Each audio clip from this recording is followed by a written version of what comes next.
So we back from Trinidad and we back with the mess. Let's go ahead and get the less people I'm less concerned about, like Kirk and Rashida. Let's go ahead and get them on out the way and get their little drama on out the way. And the fake baby mama, the fake baby daddy, Kirk trying to play father to somebody else's child that his DNA and the child DNA don't match, but let's pretend like they match. Cause Jasmine getting a check and that baby getting a check. But let's carry on though. Rashida. Now, I appreciate you for beating Jasmine. Kirk then had an outside fake baby. You must communicate back and forth with Jasmine. Kirk must communicate back and forth with Jasmine. I know you hate it. I know he cheated on you with the little thing, but there's a thing called communication. Like, I know you don't want Kirk talking to Jasmine, and we gonna pretend like Kirk the father of that child. Kirk must communicate with Jasmine, whether you like it or not. I'm sorry, Rashida. If you want Kirk to play father to somebody else's child, then he must communicate with Jasmine. Jasmine must write him books. Kirk must deal with it because he had sex with her, ended up getting her pregnant with a fake child. Rashida, you can't have it both ways. Now I'm all with you with he cheated on you with that thing. He had a fake baby with you in that thing. She making fake drama for y'all to stay on this show or whatever. But how do you think that's fair that you don't want Kirk talking to Jasmine? You don't want Jasmine to have Kirk number. You want his daughter to be a buffer between Jasmine and Kirk, but they can't talk directly. She can't have his number. He can't have her number. They're not supposed to talk. That was supposed to make you feel good. That doesn't make any sense, Rashida. I'm sorry. And I like the fact that you actually did sit down and talk to her and communicate with her. Thanks to Stevie J for suggesting that and telling you that you must talk to her. It's a must. It's a line of communication with y'all. If y'all gonna pretend like Kirk got a whole baby on Rashida, if y'all gonna fake the funk, y'all must deal with everything else everybody else deal with the world with an outside child. If he married and he stepped out of that marriage, he must communicate with that said woman. You can't have it both ways, Rashida, now. You can't say it's okay for you to take care of the baby as it is yours, but she can't have your number, you can't have her number. What kind of shit do that make, Rashida? Like, I'm sorry. If you want me and expect me to follow this fake storyline with this fake baby, and Jasmine had a baby and Jasmine had a baby via Kirk having sex, you supposed to go along with all the perils and the troubles and the hell other people going with. That man stepped out on them and got an outside baby. And the fact that you didn't want them two talking, like you scared they was going to end up having sex again or whatever, Rashida, it don't work like that, baby. It don't.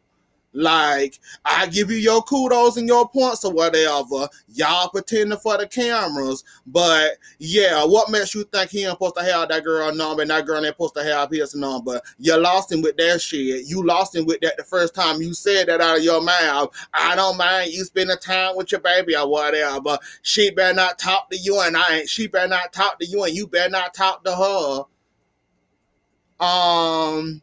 In the real world without the cameras, it don't work like that, Rashida. He gonna have to deal with her. She gonna have to deal with him and you. But y'all do need to set up some type of line of communication.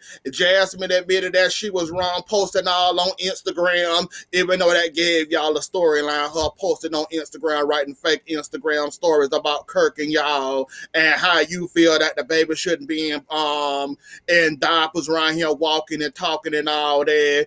And Jasmine said I was wrong for that. And Rashida said, oh, that was just me talking and expressing my concerns. I wouldn't be bashing you as a mother or talking about you bad as a mother. It was just my concern. I was just concerned and worried about that. That was it. That was all. And Jasmine does admit that she's a little immature. She's still learning. She's still growing, trying to deal with being a mother, dealing with a husband and a wife, A man that stepped out of his marriage to have a fake baby with her. So all that and all the perils of all that. That's why I said I find it weird and how Kirk then sit up there and how Kirk didn't tell Rashida about Jasmine had his number and he got caught.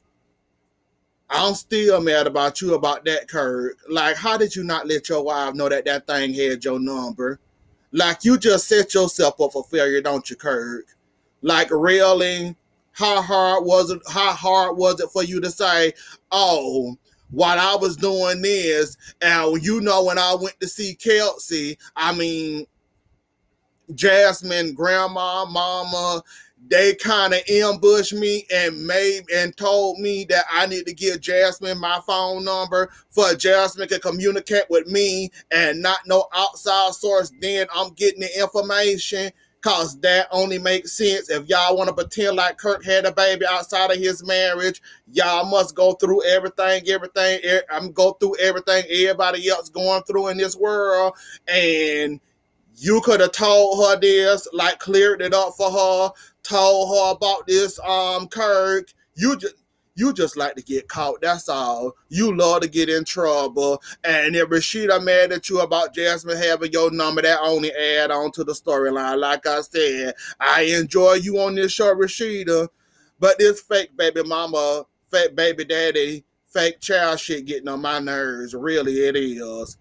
Like, I ain't telling you to leave the show or get fired from the show, but I'm tired of it. Now that I know that shit is fake, I ain't got no interest in it. No interest in it. I don't care about it, but I talk about it because it's part of the show. And why not, since y'all got it on the show, why not talk about it, I guess, even if it is for a few minutes. Let's go ahead and get it on out the way.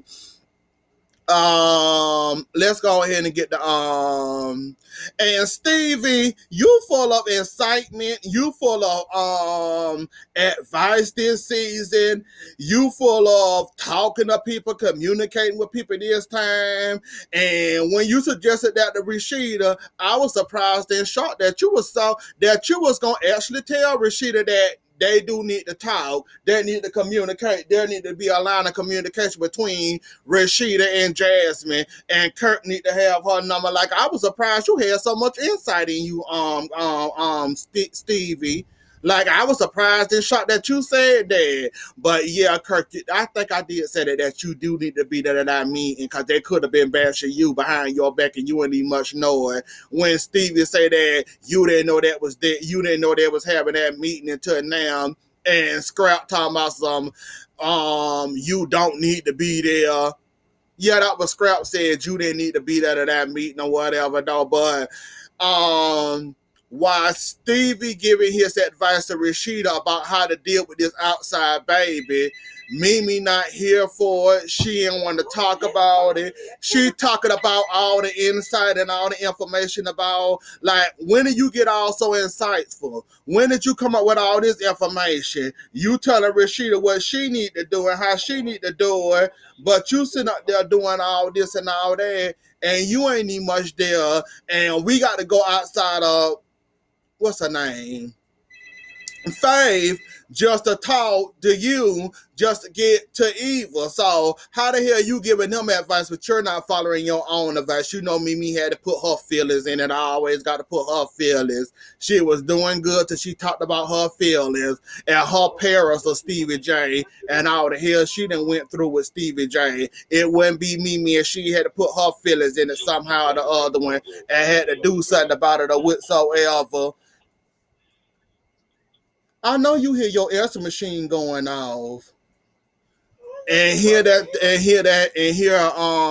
about that in that situation. But other than that, Mimi, your man still in Israel. I mean, your woman still in Israel. She just now getting back from Israel. When the hell do basketball season end over there? Like, we ain't seen her forever. We seen her a little piece of the season. I think it was last season. Your woman living over there in Israel now, and they brought her ass back to Atlanta to you. And then you talking about some, y'all don't talk much as y'all should, and y'all don't do much talking anymore and all that, and you don't know what's going on, and you staying out of the drama and all this and all that.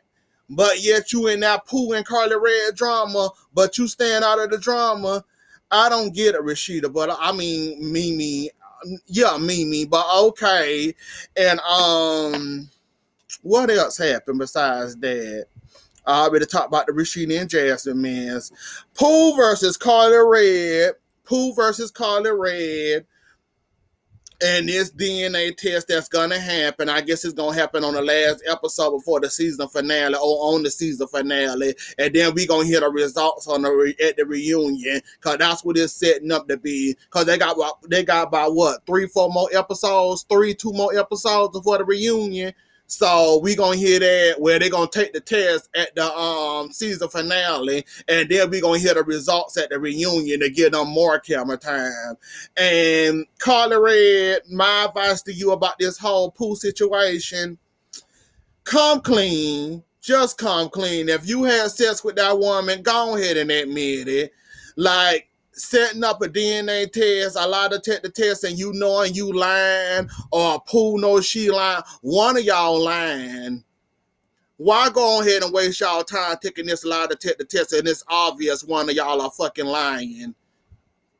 I don't believe, I don't think Pooh that crazy enough to mess up her own sheets. I'm going to give her a little benefit of a doubt. But one of y'all lying, and the truth is going to come out. So one of y'all might as well go ahead and tell the truth now, or forever hold your peace and be a fool on a reunion when you get clowned on a reunion about you, one of y'all lying this whole entire season about y'all threesome that didn't happen, maybe it happened a little bit, maybe we started a kiss and then I realized, oh wait, I don't like women, let me run the hell up out of here. Like, one of y'all better start coming clean about this whole threesome thing, cause one of y'all gonna look like a damn fool at the reunion. I'm just saying. Carly Red and her sexology class, her little sexology, sexology test she was taking, along with Mimi and Sierra, and they was talking about what's going on. That's when Mimi let us know that she was having problems with Ty, and Ty coming back to town, and she been staying out of the drama, but she might have her own drama when Ty come back to town, and how she really feel about Stevie J and all that. And then I forget these people's names so quick. Carly Red expressed about her marriage, well, her engagement, what's going on, how controlling Mo is, how he tell her what to do, what not to do, how he talk to her, how he don't listen to her, how they not communicating and all that. And that's when Mimi suggested Dr. Jeff for them, for she can talk to him. And then Sierra let it out of the bag that about the whole scrap situation, and he went to one of her little what I want to say meeting, to a gathering, a little rally where she getting a little close with Scrap. She interested in him. She don't know if she gonna date him or not. So she went ahead and said that in front of Carly said that in front of Carly for one be behind Carly back, that she kinda, I guess, maybe interested in Scrap. And Carly Red said, "Oh, go ahead. I don't care. I don't give a fuck. I'm in my own relationship. I'm happy where I'm at. I'm enjoying my life. If you want to go with Scrap, by all means, have Scrap or whatever." So she cleared that up and warned her about, we might be dating and we might not be dating. We might be getting a little closer. We might not be getting a little closer. Sierra and BK, that was just a waste of a scene. Like, Sierra, if you was done with BK, why didn't you tell this man you was done with him? From the way that man came to your door, came knocking on your door, talking about he want to see his dog and you. Did you tell this man it was over, or you just stopped talking to that man and blocked that man number? Which one was it? Cause that don't sound like you was done, you over it, you left, but sound like you left the door open for him to try to win you back, I guess, or you probably wanted him back again, I guess, but then you decided, oh, hell no, I don't want him back, so you kind of left the door open, but he can come back in and try it all over again if he wanted to. Sound like y'all had some unfinished business, and basically he wasn't done with the relationship. He lied about he coming to see the dog, but y'all ended up arguing and carrying on. Then he called you a scumbag and how you move from man to man, and basically called you out on your cheating when y'all was out there in the cabin, and you was telling everybody that you cheated on him, and he basically used that against you then and called you a cheater and a scumbag that day. So basically that's what it was, and that little whole thing with Sierra and BK wasn't even much worth the time or the energy. That's all it was, just a waste of space. Carly Red and Dr. Jeff, and whoo, Carly, you got some issues to deal with, baby girl. Like, I ain't know all this was going on in your little world, that the man talked to you mean, y'all arguing and fighting and carrying on. He talked to you rude. I kind of figure out the little controlling thing, because when you went to Trinidad, he told you don't be all out partying and doing all this. Call me this time and this time and this time. I kind of figure he might have been a little bit controlling, but the way you talk, baby, sound like you catching hell, baby. Sound like you better be running to the door. Seem like everybody else then cheated on you, hell, Carly. Look like you need to be running to the nearest exit and running and throwing that ring away. Don't sound like that man too interested in you. From the looks of it and how the way you was talking about some, he talked to you and that he don't give a fuck about your feelings and all that. You might need to.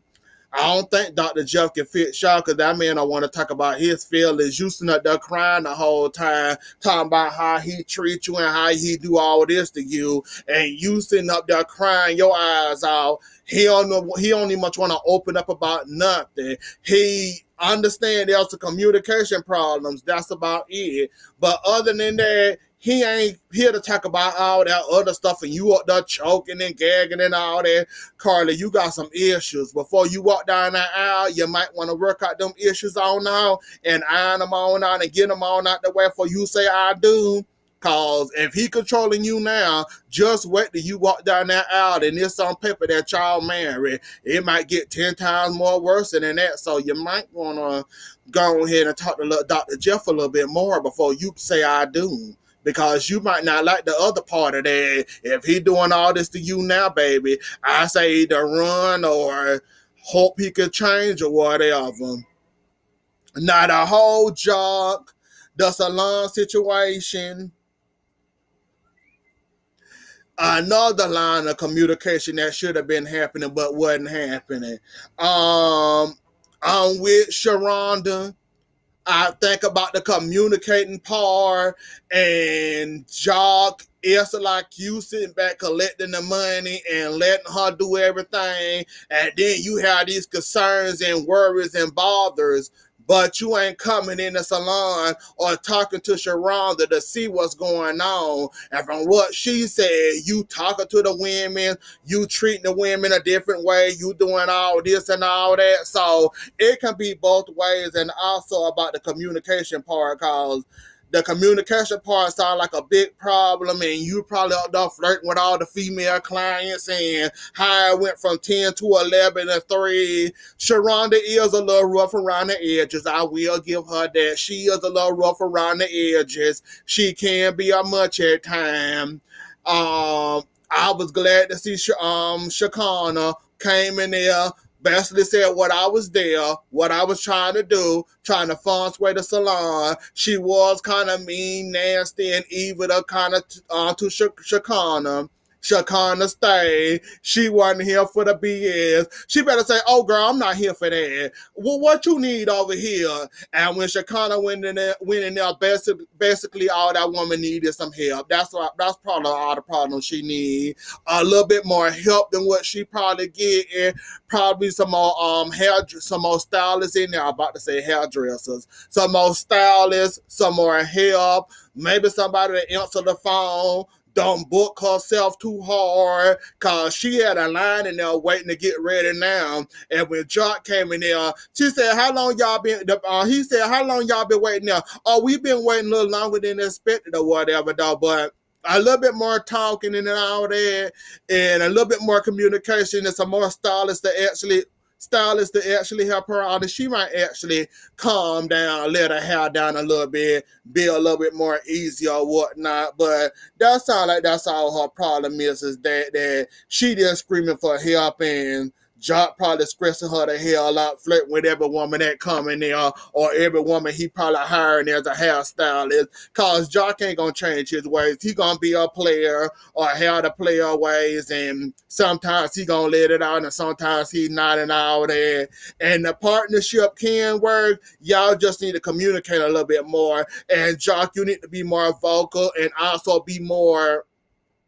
You need to be more inside of the salon and seeing what's going on a day-to-day basis, not sitting back collecting your checks and wondering why your checks looking funny from month to month or from year to year while you ain't getting what you thought you was going to be getting. Like you said, you thought this partnership was going to benefit both of us, but I noticed a lot lately that the money ain't coming in like it was once upon a time, where you need to get your butt in there and see what the hell is going on. Then see that you need to check Sharonda's attitude. Do you need to hire more stylists and all that? Like, Jock, you need to be more into that salon thing, not just a partner collecting a check. You need to be inside there day to day, seeing what's going on, seeing it to be changed, seeing what need to be changed, seeing what's in there that need to be improved. See how you can make it better for Sharonda and other people, cause I'm pretty sure Sharonda ain't no mean evil lady like she tried her with Shakana, but Shakana killed her with kindness. And then it also helped her out by blowing out the woman's hair, answering the phones for her, helping the people out for they can pay for their style or their hair or whatever they did to them that day. Like, that woman ain't all that they cracked up to be. She just a little stressed out, I guess. That's all I'm gonna say. A little stressed out and need a little help. Anyways, though, y'all, that was the episode. Don't forget to like, share, comment, and subscribe. I'll see y'all later. Enjoy the rest of y'all night. Bye.